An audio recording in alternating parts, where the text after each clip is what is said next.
step in creating a repeat after you've got a couple of elements ready is to actually start forming the repeat itself. So to save time, I've already added a couple of my elements to my file where I've used different techniques to basically just cut them out so they're ready to go. Alright, so the first step is really to duplicate a couple of objects. So for example, this guy, if I want to copy him, I'll Alt and I'll click. And if I click Shift, I can move in perfect diagonals, I'd say. So one other thing I'd want to think about is changing the direction so I can't follow that item on my repeat. So I'd click it, I'd Command T, which is transform, I'd flip it around, enter, and I'd move it to another area where I felt it wasn't going to block another image, or depending on what repeat I wanted. Remember that this side is going to repeat to this side and the top is going to repeat to the bottom. So if I put this guy here and I put another one here, they will be right next to each other. That might be hard to understand now, but you'll see soon enough. So I'll delete one of them, and this one. Always good to put something on an angle. Try not to have anything perfectly straight or perfectly down. For some reason the eye seems to pick it up in the repeat. So you would keep doing this process. You might want to resize them so they're a little bit smaller and move them around. Oh. So good technique if you are using a dark color to make sure that you're, to sort of get a visible idea of your repeat. It's a good idea to put it on lock.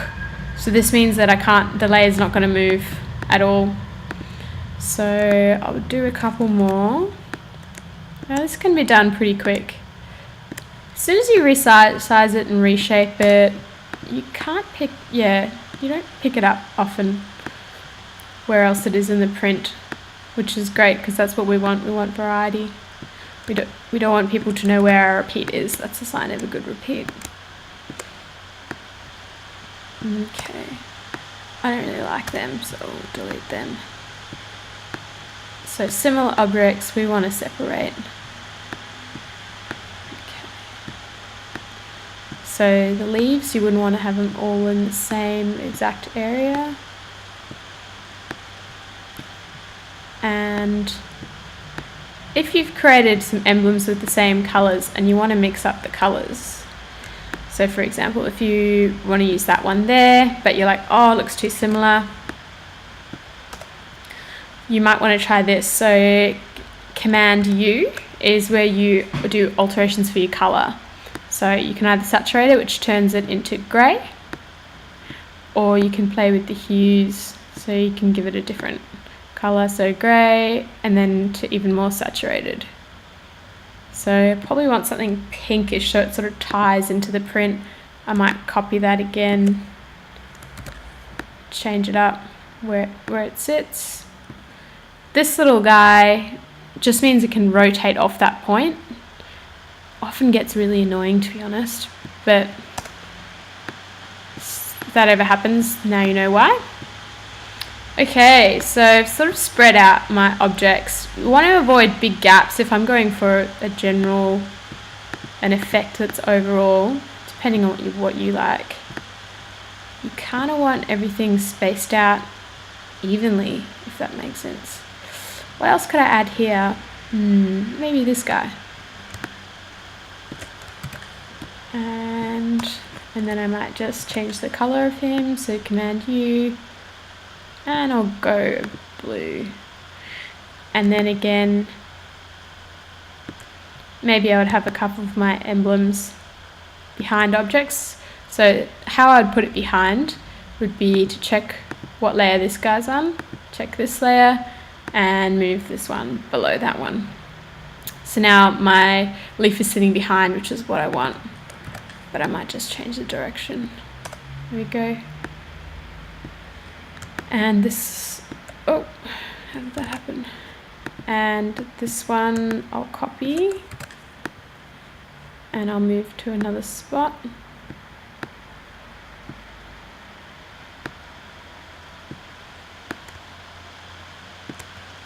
And I might just change his color as well.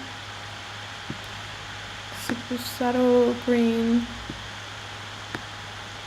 blue, and probably need one more little emblem.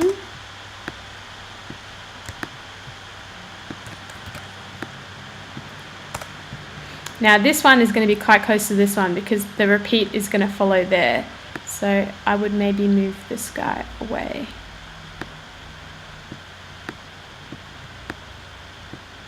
Alright, so I've got my rough repeat. And I might just change the spacing up a bit. But roughly, I want to create a print that is sort of a space ditzy, floral. A couple of things overlap, but mostly it's spread out. So then my next step will be to choose my background color. So I might want to go white.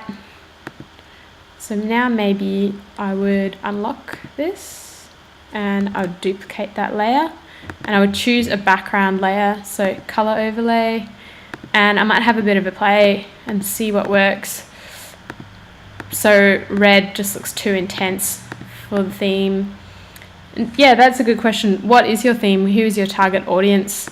Something to think about. Quite subtle. I think I might want to go for a sort of a light green. Yeah, I kind of like that.